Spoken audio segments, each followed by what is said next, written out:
देख रहे हैं इंडिया टीवी। आपके साथ मैं हूं मीनाक्षी जोशी।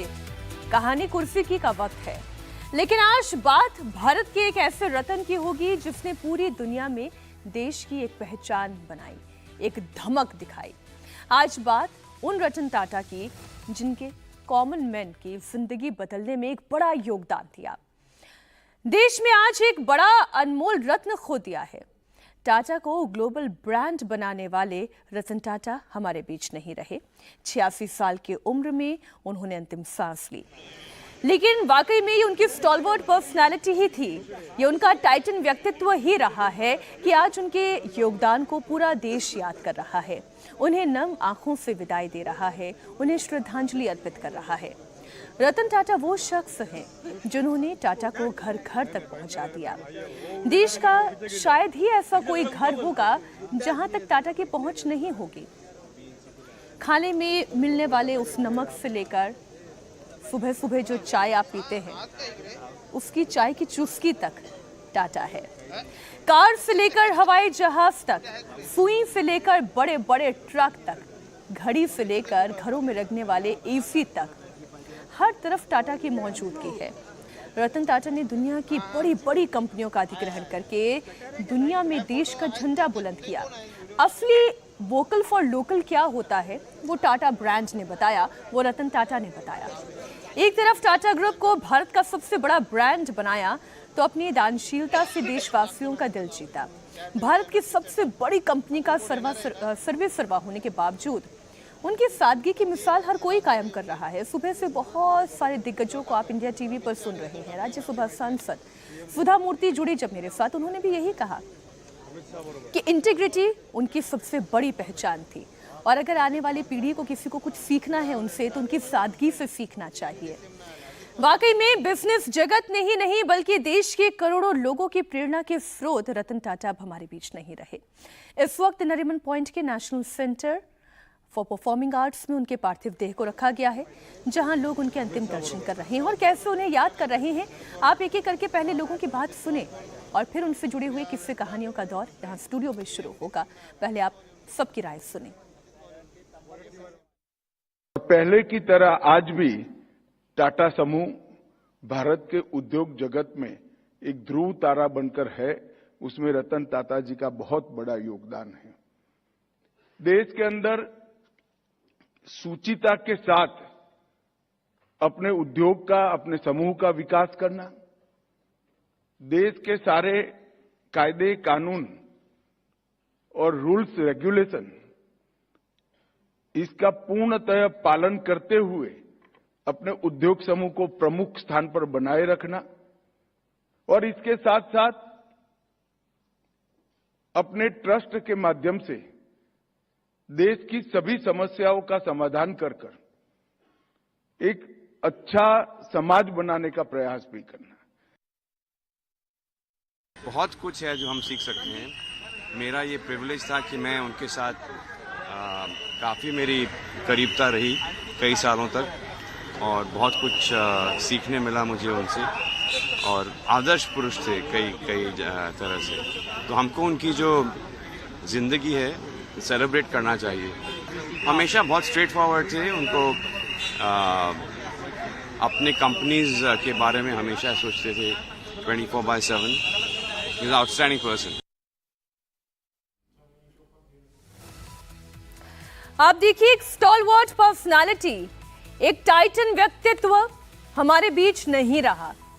वाकई में जब बात विजन की होगी, जब बात दयालुता की होगी, तब बात रतन टाटा की जरूर होगी। 3 बेहद खास मेहमान हमारे साथ वरिष्ठ पत्रकार इस वक्त स्टूडियो में जुड़े हुए हैं। हर्षवर्धन त्रिपाठी जी, विजय जी और साथ ही सुमित चंगौकर जी हमारे साथ जुड़े हुए हैं। विजय जी, मैंने गलत तो नहीं कहा? जब भी दयालुता की बात होगी, विजनरी बिजनेस की बात होगी, डेवलपमेंट की बात होगी, वोकल फॉर लोकल की भी बात होगी, रतन टाटा हमेशा याद आएंगे।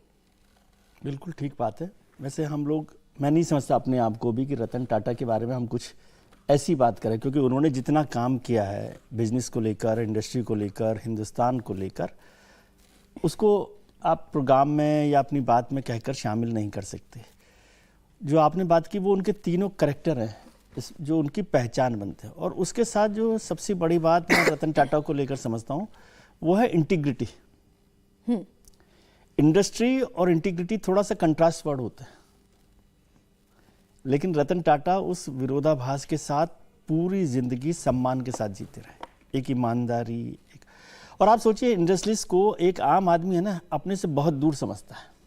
आपको दो तरीके से समझना, हम लोग जो भी लोग होंगे हिंदुस्तान के बहुत बड़े उद्योगपति हैं, उन्होंने भी बहुत सारा कंट्रीब्यूशन दिया है, सारी बातें की है, लेकिन रतन टाटा या टाटा परिवार जो है हिंदुस्तान का हर जो आम हिंदुस्तानी है, गरीब आदमी है, आम आदमी है, कमज़ोर आदमी है, वो भी उसको अपने से दूर नहीं समझता। वो ऐसा नहीं लगता उसको कि रतन टाटा कोई बहुत दूर के हों। और इसलिए मैं सोशल मीडिया पर प्लेटफॉर्म पर देख रहा था कि ऐसे ऐसे लोगों ने उनको श्रद्धांजलि दी है, अर्पित किए, जिनका शायद उन्होंने उनके उस प्रोडक्ट को भी कितनी बार इस्तेमाल किया होगा पता नहीं, लेकिन वो आम जिंदगी से जुड़े हैं कि नमक की भी बात करें, चाय की भी बात करें, कार की बात करें, एसी की बात करें, दुनिया भर की बात करें। लेकिन इतना सब कुछ होने के बाद भी वो रतन टाटा से आप क्या समझ सकते हैं? समझना है कि ज़िंदगी में आपको क्या मिल रहा है ये महत्वपूर्ण नहीं है, ज़िंदगी में आप क्या दे रहे हैं वो महत्वपूर्ण है।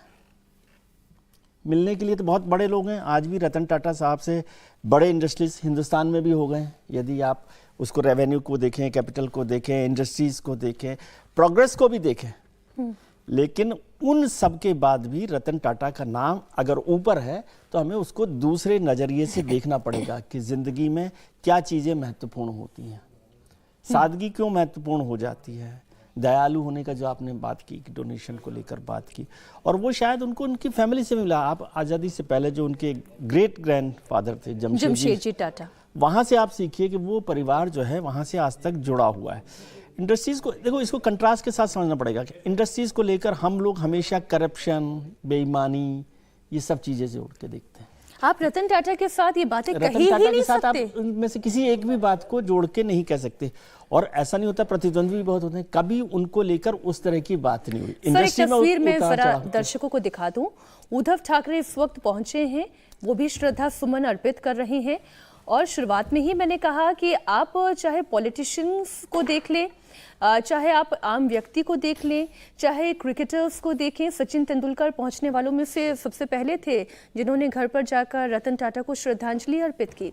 सभी के हृदय में रतन टाटा के लिए एक बहुत ही खास मुकाम है, एक खास जगह है, क्योंकि बिजनेसमैन बहुत होते हैं, लेकिन बिजनेस करने के साथ साथ अपनी इंटीग्रिटी को बनाए रखना, उस सोशल रिस्पॉन्सिबिलिटी का निर्वहन करना, ये कैसे किया जा सकता है? रतन टाटा उसकी बहुत बड़ी मिसाल है। अपनी बात पूरी कर ले विजय जी। वही इंटीग्रिटी की बात हम लोग कर रहे थे। उनकी इंडस्ट्री में बहुत सारे उतार चढ़ाव आए हैं। ऐसा नहीं है कि उन्होंने जिंदगी में जितने काम किए वो सब सक्सेसफुल रहे। उनकी पहली जो कार आई थी टाटा इंडिका, वही फ्लॉप हो गई थी, उससे टाटा इंडस्ट्री को बहुत बड़ा नुकसान हुआ था। लेकिन उसके बाद वो फिर से खड़े होते हैं, फोर्ड के साथ जाते हैं, दुनिया भर में काम करते हैं। वेस्ट बंगाल की जो इंडस्ट्री कंट्रोवर्सी है वो भी किसी से छुपी नहीं है, बिल्कुल। लेकिन वो उसको लेकर बैठ नहीं गए, उसको सीने में नहीं छुपा लिया कि अब इसका बदला, इसका हिसाब किया जाएगा, वो नहीं है। और वो आदमी है जो हर इंडस्ट्री क्या सोचता है, बिजनेसमैन क्या सोचता है कि उसका फायदा किस चीज़ में। लेकिन रतन टाटा एक दिन सड़क पर घूम रहे हो और बारिश में घूमते हुए एक परिवार के 4 सदस्यों को स्कूटर पर देख लें कि भाई ये आदमी आम हिंदुस्तानी है और चारों लोग परिवार के बारिश में भीग रहे हैं क्योंकि उनके पास महंगी गाड़ी खरीदने का पैसा नहीं है, अफोर्ड नहीं कर सकते, तो वो लखटकिया कार का एक कॉन्सेप्ट बना देते हैं कि 1 लाख रुपए में कार 2008 में। उसमें बिजनेस का कोई फायदा नहीं हो रहा, क्योंकि 1 लाख रुपए में उस जमाने में कार, एक जमाने में मुझे ध्यान है कि जब मारुति आई थी तो सबसे सस्ती कार के लिए और कॉमन मैन की कार का सपना था, लेकिन 2008 में 1 लाख रुपए की कार सोचना एक बड़ा उद्योग के दृष्टि से कोई बहुत फायदेमंद सौदा या फैसला नहीं है। लेकिन वो ये सोचना कि आम आदमी कैसे, मारुति का भी जो इंजन था सुजुकी के साथ मिलकर था, के साथ यहाँ तो इंडिया का पहले काम इन्होंने अपनी कार बनाने की सोची। और मेड इन इंडिया का कॉन्सेप्ट जब प्रधानमंत्री जी चर्चा करते हैं ना, तो उसको टाटा के नाम के बिना आप पूरा नहीं कर सकते। बिल्कुल ठीक बात। मुझे उनकी एक फोटो याद आती है कि वो F-16 जो फाइटर प्लेन है उसमें चढ़ने वाले को पायलट के तौर पे पहले हिंदुस्तानी है इंडस्ट्रीज के तौर पे। तो ऐसी बहुत सारी कहानियां, बहुत सारे किस्से उनके सारे हो सकते हैं इंडस्ट्रीज को लेकर। लेकिन मैं समझता हूं आज उनको इंडस्ट्रीज के बजाय एक शख्सियत के तौर पर, एक इंसान के तौर पर, एक ह्यूमन बीइंग के तौर पर आप देखेंगे तो इसलिए कैसे आज कहानी सुनाने का इसलिए दिन है और इसमें कोई कंपनियां जो सियासी हैं बात परिवारों नहीं के है। साथ चलते हैं, लेकिन जी। वो तो 20 साल पहले अपना जो चेयरमैनशिप है टाटा कंपनी की, इतनी बड़ी कंपनी की चेयरमैनशिप छोड़ देना आसान काम होता है? वो भी 2012 में इतना समय बीत जाने के बाद भी इतना रेलेवेंस किसी अगर शख्सियत का बना और रहे। हम कहते हैं इंडस्ट्रीज में फैमिली जो है वो सब कुछ करती है। वो 1962 में असिस्टेंट के तौर पर टाटा इंडस्ट्री में शामिल होते हैं और 1982 में जाकर 20 साल बाद एक पोजीशन पर पहुंचते हैं। बिल्कुल ठीक बात है। ऐसी बहुत सारी कहानियां हैं जिसे आज हम चर्चा में शामिल करने जा रहे हैं। मेरे सहयोगी साकेत राय इस वक्त नरीमन पॉइंट पर मौजूद है। साकेत, अभी अभी हमने देखा उद्धव ठाकरे यहां पर पहुंचे, उन्होंने भी श्रद्धा सुमन अर्पित किए।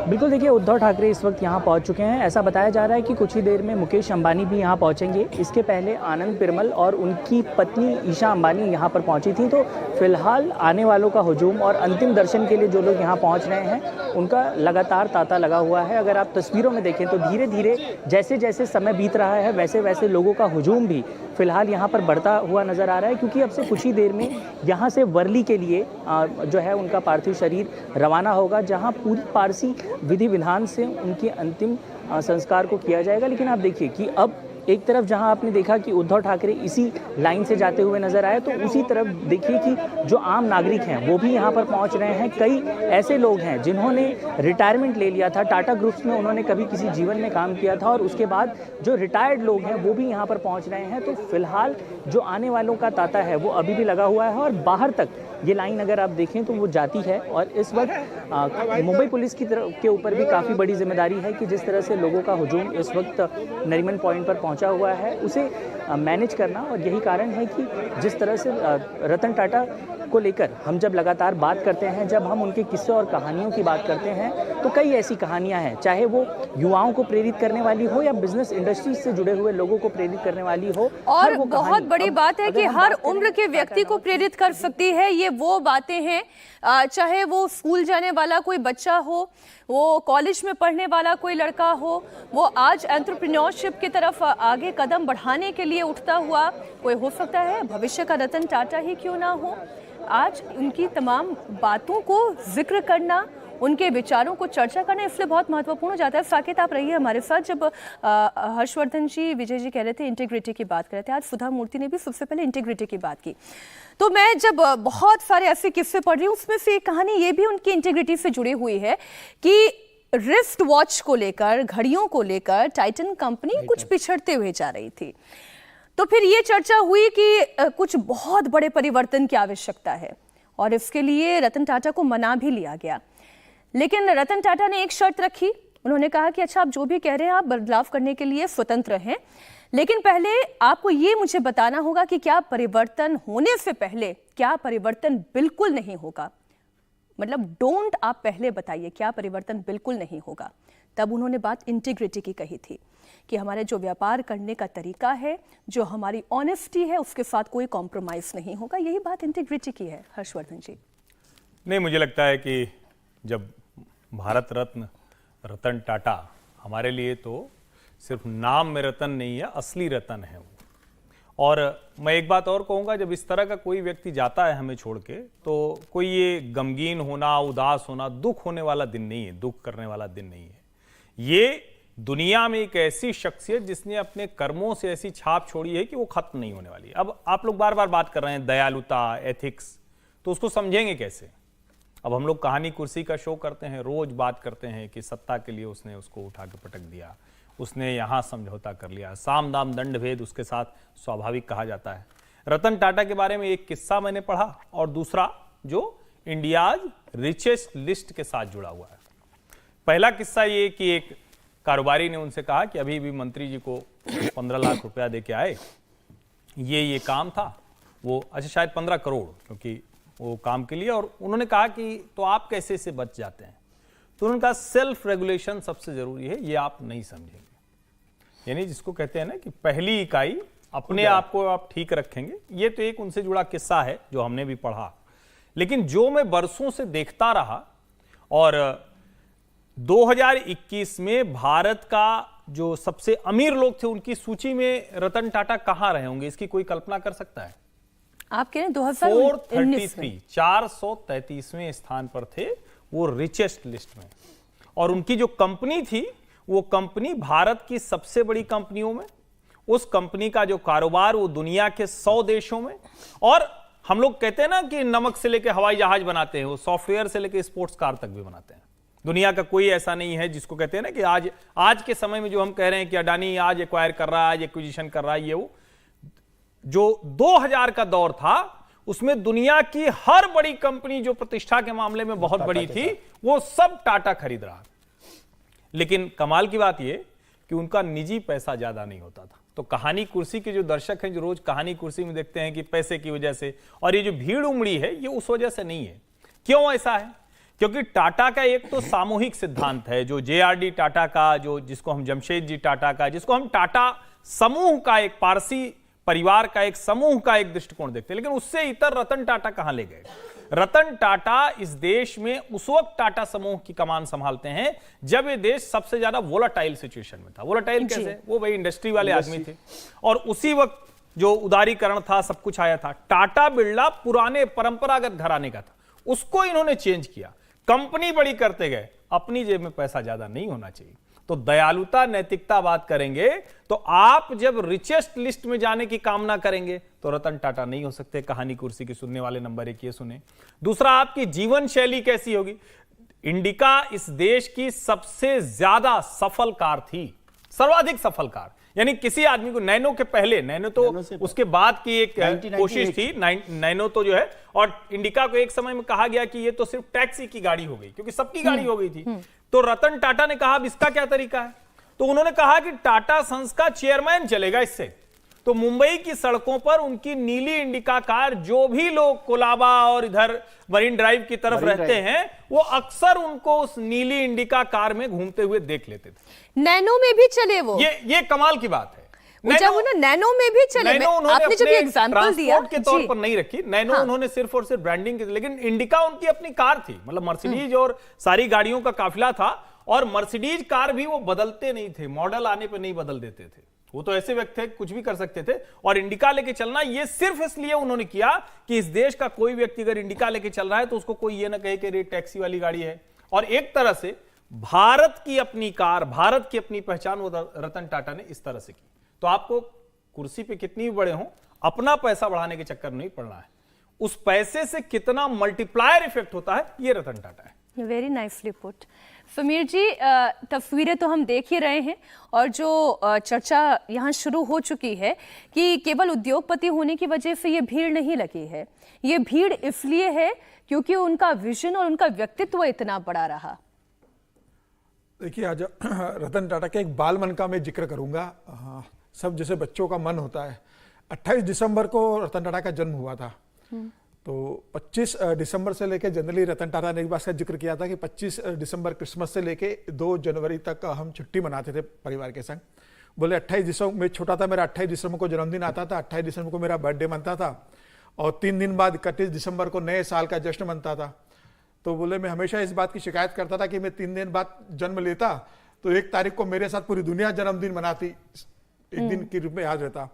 तो मुझसे कहा गया कि क्या फर्क पड़ता है, आप 28 को हुए, हम 1 तारीख को फिर आपका केक काट देंगे, बर्थडे बनाएंगे। तो बोले बचपन में कई साल तक मेरा 28 को भी जन्मदिन मना और 1 तारीख को भी मेरा घर में जन्मदिन मनता था मेरे लिए, कि मेरी ये इच्छा थी कि मैं 1 जनवरी को हो जाता।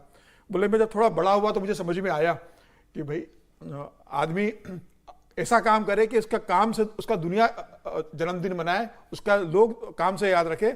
सिर्फ जन्म लेने से नहीं होता कि मैं 28 को मना रहा हूँ, 1 तारीख को मना रहा हूँ। मेरा अगर जन्म हुआ है और मैं अगर सार्थक जीवन जीता हूँ तो मुझे उसके लिए जीना पड़ेगा। और देखिए, जब सुरेश प्रभु 2014 में रेलवे मंत्री बने केंद्र में, तो उन्होंने रतन टाटा से संपर्क किया कि रेलवे कायाकल्प सलाहकार समिति का आप अध्यक्ष बन जाइए। सुरेश प्रभु के प्रस्ताव को उन्होंने कहा मैं 2 महीने विचार करके फिर बताऊंगा। 2 महीने बाद उन्होंने कहा कि ठीक है, मैं सलाहकार जो कमेटी है जो कायाकल्प करना है रेलवे का, उसकी अध्यक्षता ग्रहण करता हूँ। दिल्ली आए, सुरेश प्रभु से मिले, स्वीकार किया।